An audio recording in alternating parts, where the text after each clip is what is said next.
Winning Blueprint presents.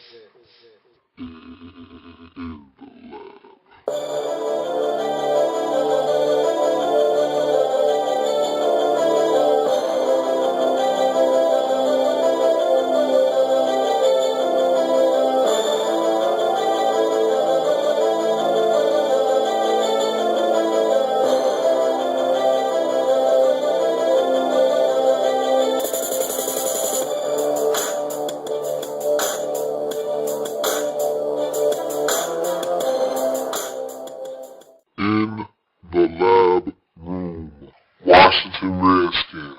Want to know what the biggest word in the dictionary is? The word if. Not by length. You see, if is only a two-letter word.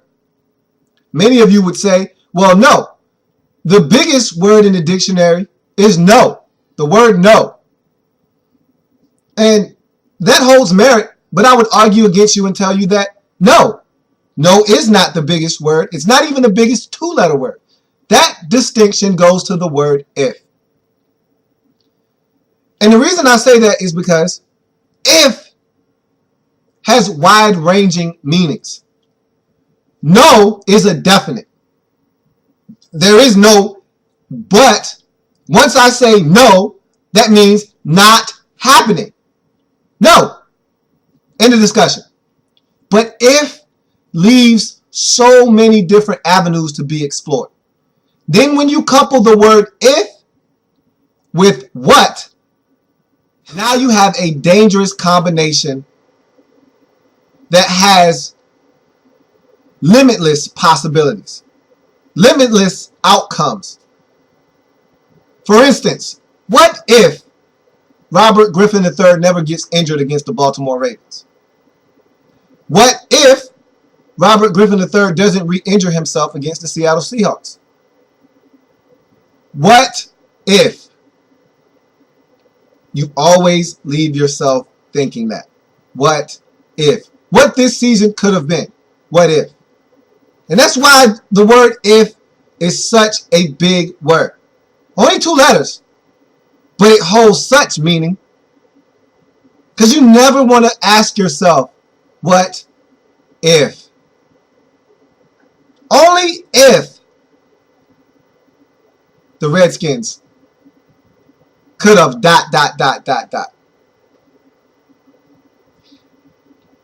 And that brings me to my next point. Welcoming you here in the lab follow-up for the Washington Redskins. Thank you for joining me. I'm your host, Lou. And that's what many Redskins fans, including myself, left this season pondering. What if? 14-0 lead, you're at home, you're riding a 7-game winning streak, and then it happens. What if it didn't? But it did. I'm not here to dwell on the past. I'm not here to dwell on things that I can't control nor change. So let's talk about the Redskins 2012 season, recap it, and talk about what the Redskins need to do moving forward to have an even better season in 2013. So we started the top of the season, and it started with a bang. The Redskins go to New Orleans, a place that many didn't think they could win, including myself. I thought it was no way we could beat the New Orleans Saints in New Orleans. Now, I knew that we always posed a problem to Drew Brees. Even when the Saints beat us, we always make Drew Brees work for everything he gets. But we were able to go in and do something that I didn't see us doing.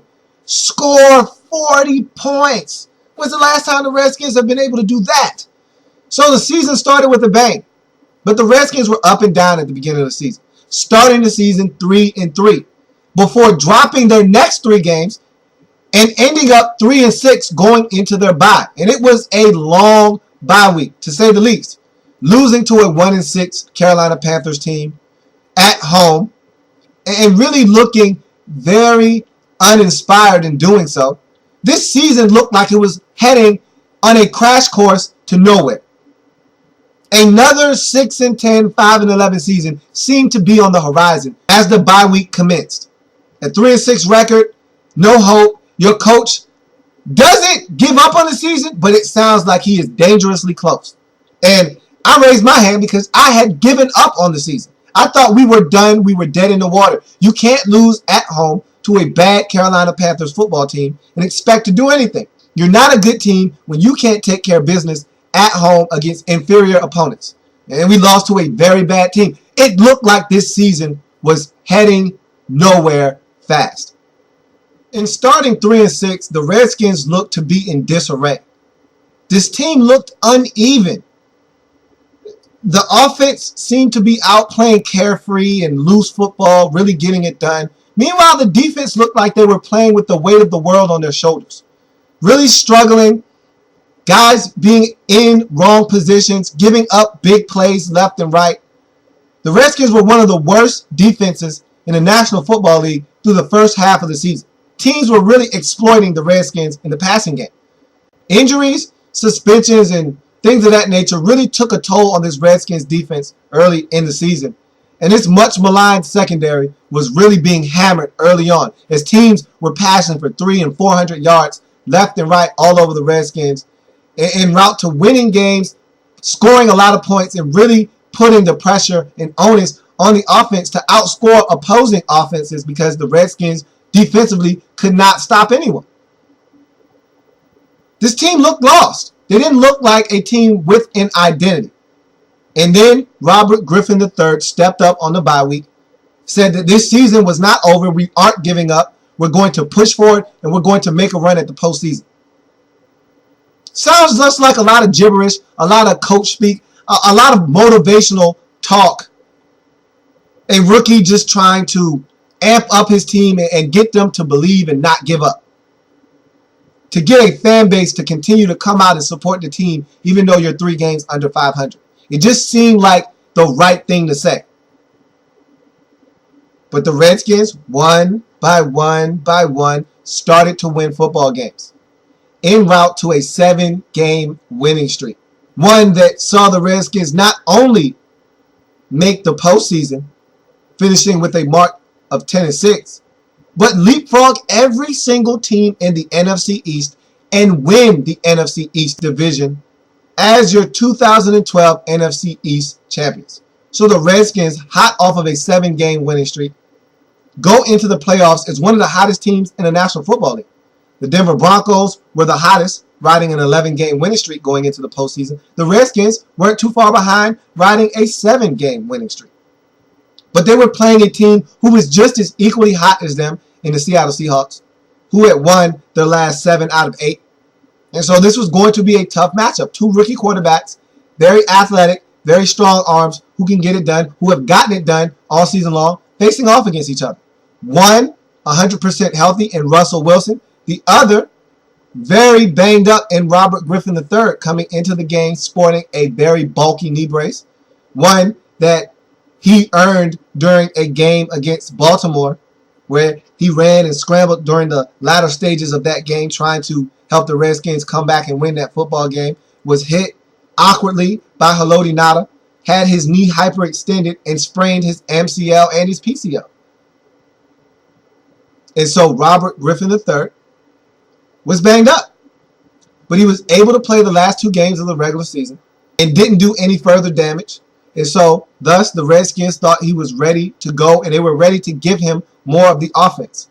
Well, his knee was not ready for more of the offense, as Robert Griffin III came out early in this game, and the Redskins really took it to the Seattle Seahawks. In the first quarter, they jumped out to an early 14-0 lead before Robert Griffin III hurt his knee on that second touchdown possession. And the Redskins were never the same in the football game. They did not score another point in that game, and they lose to the Seattle Seahawks 24-14. And so everything that the Redskins had built and worked so hard towards in the regular season really crumbled after the injury to Robert Griffin III in this game. Now, the Redskins have a lot of things that they need to address in the offseason. And it was a successful season. By many standards, this was a very successful season. And don't let anyone tell you differently if you are a Washington Redskins fan. Coming into this season, what were your expectations for the Redskins? That's all you have to ask yourself. Never mind what the Redskins were able to accomplish. Forget about how you felt during the 7-game winning streak. Don't include how you felt after they were able to beat the Cowboys on Thanksgiving. Don't include how you felt after they clinched the division by beating the Cowboys at the end of the season. Take all of that away. Put it aside. How did you feel about the Redskins before the season started? What were your projections for this team? You look at that, and you look at what the Redskins were able to accomplish, and then you tell me how you feel about this season. You can't sit here and tell me you expected the Redskins to go 10-6. You expected the Redskins to win the NFC East. If you're going to tell me that, there's a lot of things I would want to call you, but I won't, because maybe you really thought that way. Maybe you really felt that way. It's possible, but you were delusional if you did, because as constructed, this team was not ready to win 10 games, not ready to win the NFC East. They grew as a football team. Before the season started, this team was not a 10-win team, and you saw that by the 3-6 start out of the gate. This team was not ready to win 10 games, but over time, this team grew, they gelled, they meshed together, and they were able to win 10 games as a team. And they weren't a team when this season started. So, this was a successful season.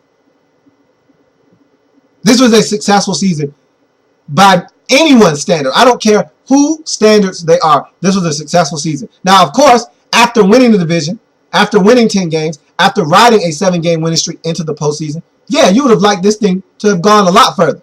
You had aspirations of possibly hoisting the Lombardi Trophy. We all did. But at the end of the day, the Redskins went probably as far as they were supposed to go. With all the injuries, all the suspensions, all of the things that happened to the Redskins during the course of this season, the Redskins went as far as they were supposed to go. So now we look at the offseason and we look at all the things that the Redskins need to address, questions that they have to answer, free agent moves they need to make, and draft picks that they need to decide on in the offseason to have this team not only ready to defend their NFC East championship, but to try and take it further and actually threaten to win a Super Bowl championship. So first and foremost, we know the biggest question staring the Redskins squarely in the eyes: the health of Robert Griffin III. How healthy will he be come training camp? How healthy will he be come the preseason? How healthy will he be come the start of the 2013-2014 NFL regular season? That's the biggest question hanging over this franchise. Your franchise QB, the one you gave up all those picks for, the one that had this team at 10-6, winning the NFC East, and giving this franchise hope, something they haven't had in the last decade and a half, is injured. He's banged up, and this is a significant knee injury. We're talking surgery. We're talking torn ACL. We're talking torn MCL. We're talking about some serious ligament damage. How healthy will he be in the 2013 season? Forget about the start of the season. You just want him to get back to 100%. And you don't want him to rush this thing. You don't want this to be a rush job. You don't want this to be something that he tries to come back too quick from. Get as healthy as you need to be and then come back. Take as much time that is necessary. Don't rush back and re-injure this thing, because the Redskins can't survive without Robert Griffin III.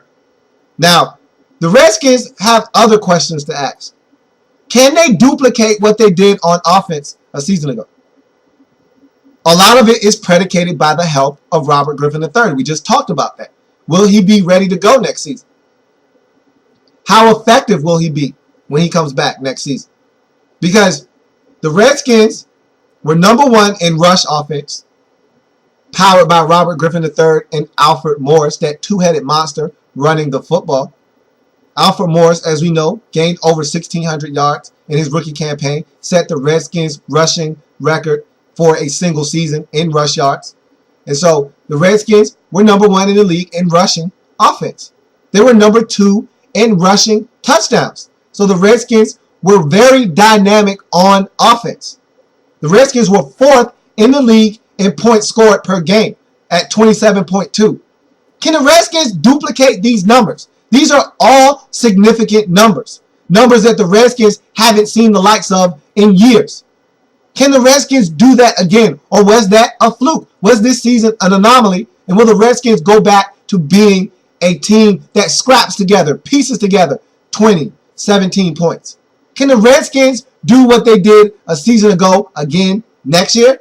That's a huge question because the league, believe it or not, will catch up to what the Redskins are doing on offense. They will make adjustments. The Redskins will have to be better at their execution.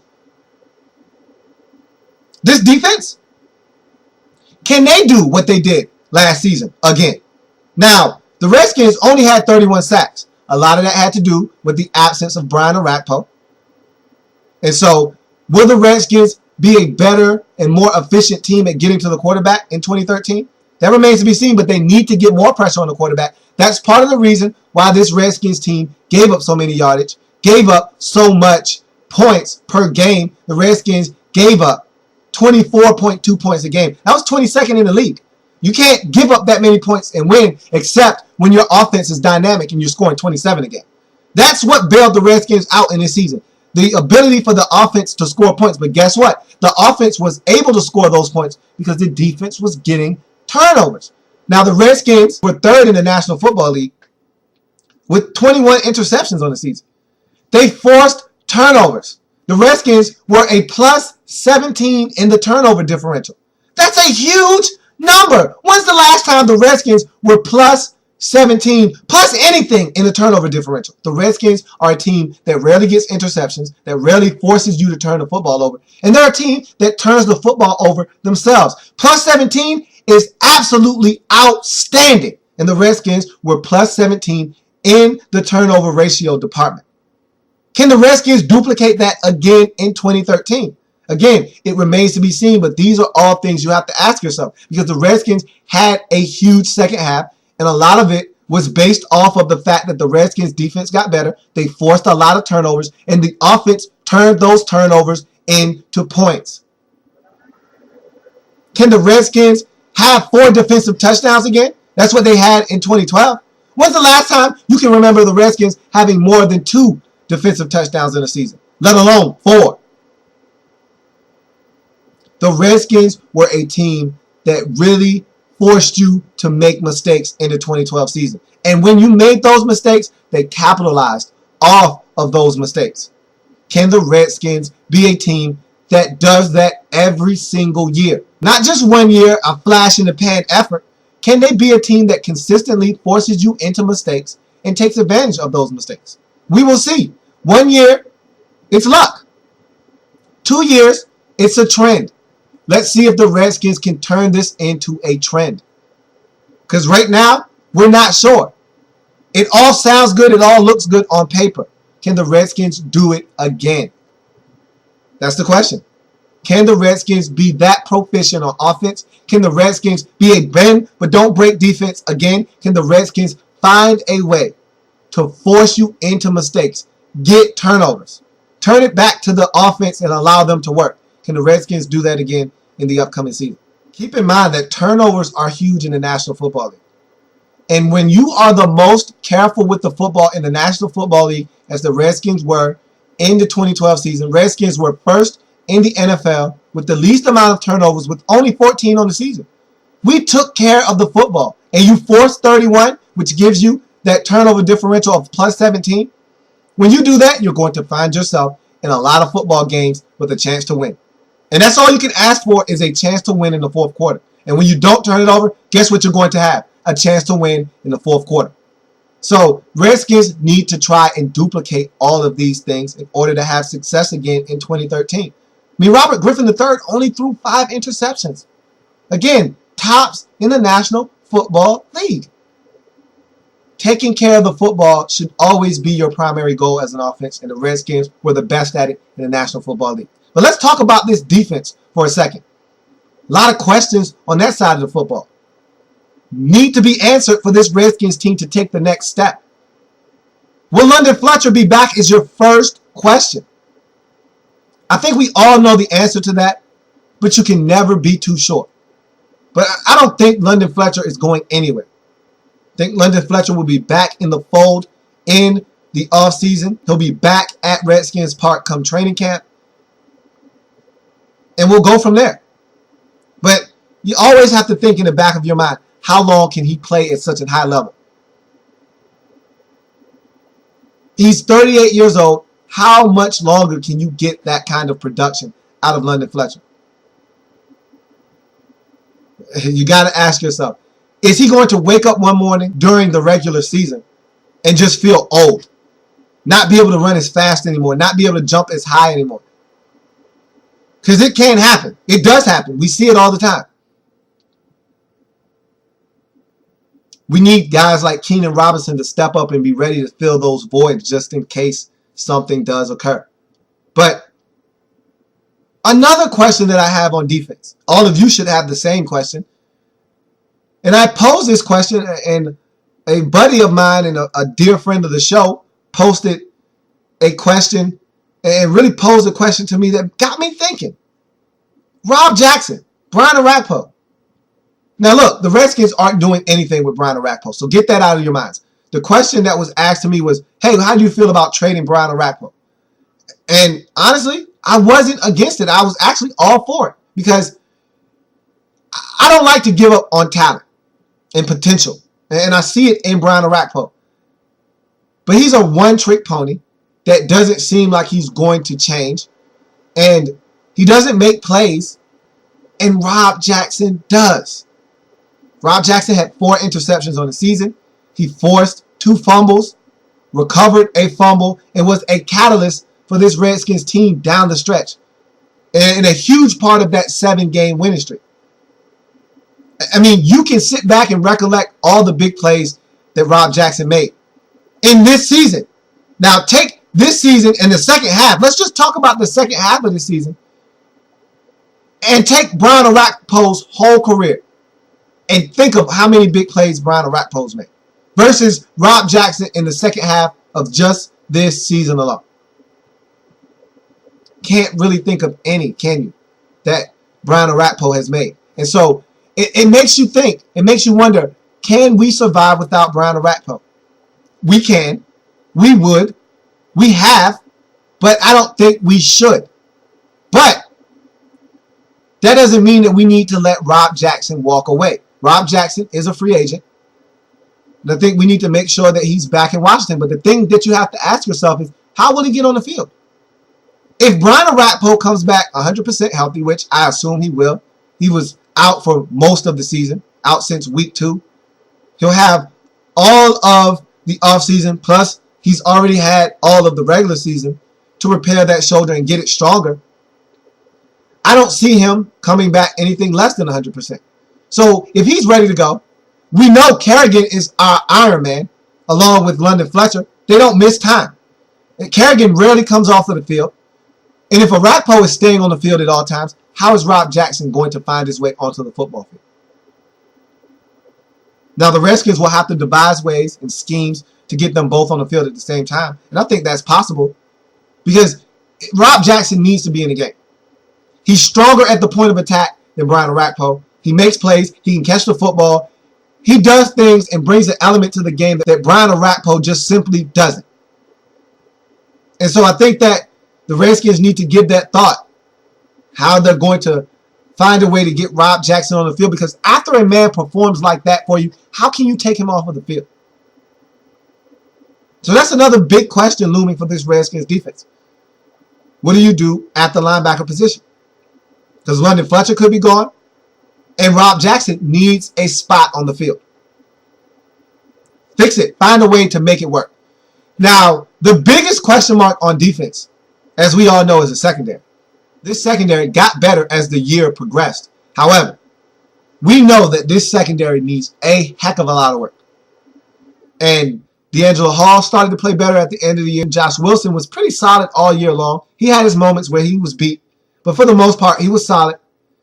Our safety position was an abject disaster in 2012. Without a doubt, by far, our weakest position on our team. Madu Williams, God bless him, he was terrible. And the subject of many of my rants on this Redskins defense centered around the fact that Madu Williams was not a good safety in 2012. And he hasn't been throughout his career. And so when we signed him with every intention of him being a backup, a guy that could platoon in and could give you some rotational depth, not start all 16 games for you. But that's what happened in 2012 for the Redskins as Tenard Jackson was suspended and Brandon Merriweather could just not stay healthy. He nursed an injury that he suffered in the preseason, was finally able to get healthy the first game back after the bye against the Eagles, only to tweak that leg in less than 3 quarters of football, in which he had an impact immediately, as you could see, only to miss the rest of the season by tearing his ACL. So one of the biggest needs for the Redskins in the offseason is safety.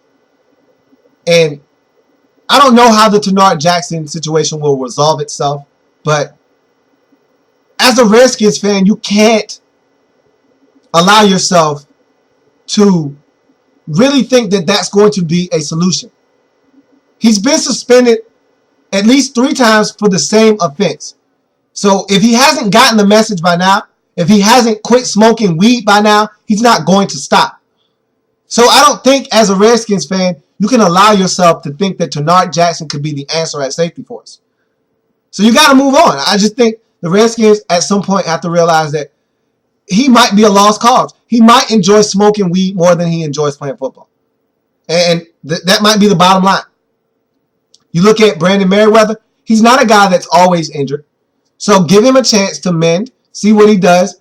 And if he can't stay healthy, then you have a serious problem on your hands. You can't allow it to get to that point, though. You need to go and draft some safeties and see what we can do. Throw some guys in the mix. See what we have. Once you put everyone together, see who the best 2 safeties are and put them on the field. Hopefully Brandon Merriweather is in that mix and he's able to show that he is indeed the starting safety of the Washington Redskins. You look at the cornerback position. Thought D'Angelo Hall played well enough at the end of the season to remain a Redskin. He's going to have to redo his deal, though. He's going to have to restructure it so that frees up some more cap space. That $18 million cap hit that the Redskins are taking this year, in addition to the one they took a season ago, really is going to hamper the Redskins in the offseason. And so D'Angelo Hall will have to take a pay cut. And I think he played well enough for him to be back on this roster. Toward the middle of the season, after that Pittsburgh Steelers game, I had declared that I was finished with him. All the theatrics wasn't worth the headache, and he wasn't performing on the field. But after the bye week, I thought he came back rejuvenated. He came back a better man. He came back a better player, more importantly. And he finished the season with 4 picks. He was really solid down the stretch. He had his best game against the Dallas Cowboys, really playing some tough, bang-up corner out there against Dez Bryant one-on-one. And I thought he really held up well. And so I think he should be back. And I liked him in the slot. I thought he was really physical with some guys in the slot. He was beaten in the slot on several occasions, but who isn't? And so Josh Wilson, D'Angelo Hall, you need more corners, though. You need more guys that can play out wide. And so don't be surprised if the Redskins turn to free agency. Hey, look, I'm going to say this once, and you won't hear me say it again, but I'm drooling. That's me wiping the drool off my mouth for the corner Sean Smith, the Miami Dolphins corner, who is a free agent, and I don't know if the Dolphins are going to re-sign him or not. He's 6'3", he's physical, he can play football. I want him in a Washington Redskins jersey so bad. Now, will it happen? I don't know. The Redskins don't have that much cap space, and I don't know how much they'll be able to free up here in the offseason. But I tell you what, man, would I love to see number 24 in a Redskins uniform. Whew! That would be something special. If we get him and D'Angelo Hall can just stay in the slot and roam around, play some safety, man, do you know how good our defense could be? But that's just me having wishful thinking. I don't know what the Redskins are going to do, but they need to address the corner situation. They need to address safety. And I don't know if they feel like they have the right tackle of the future on the roster. Remember, they drafted Adam Geddes and Tom straight out of Compton. I don't know if the Redskins feel like either one of those guys are your tackle of the future. And Geddes is more of a guard than a tackle anyway.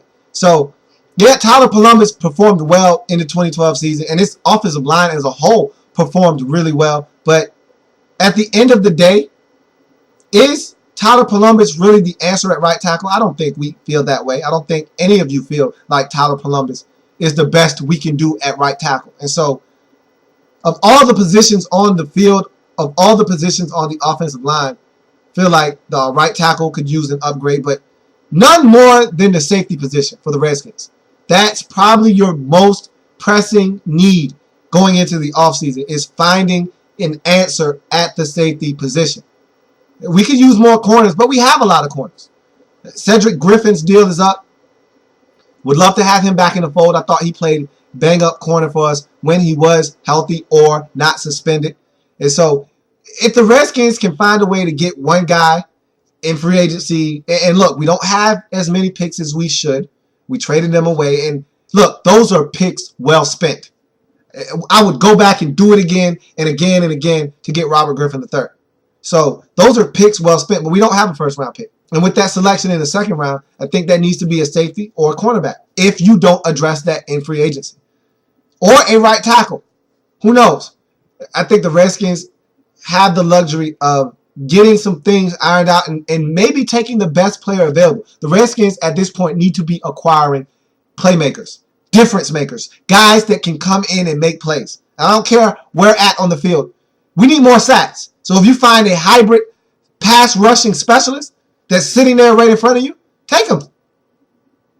You find a defensive end that's a road grader in the 3-4 defense, but can also get pressure on the quarterback, why not? Take him. We're about to lose guys in free agency. We're not going to be able to re-sign everyone. Kedrick Golston won't be back. Lorenzo Alexander, one-man gang. We need to have him back. He's a core Redskin, a glue guy, a guy that you need to have in your locker room. I don't see how we let him walk away. Rob Jackson, another guy that's up. We need to find a way to get him back in the fold. So there's some guys out there that have deals that are up. Now we got to find a way to get them back into Washington. But for the most part, I feel like everything is really intact for us. Just need to stay healthy and acquire some talent through the draft and via free agency.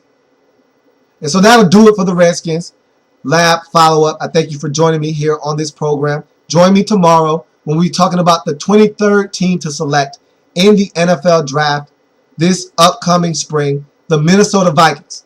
And again, every team from here on out, starting with yesterday, will have won 10 games or more and would have been a playoff participant. So join me tomorrow when we talk about another playoff team that bowed out in Wild Card Weekend, the Minnesota Vikings. See you then. Have a good one. Washington Redskins.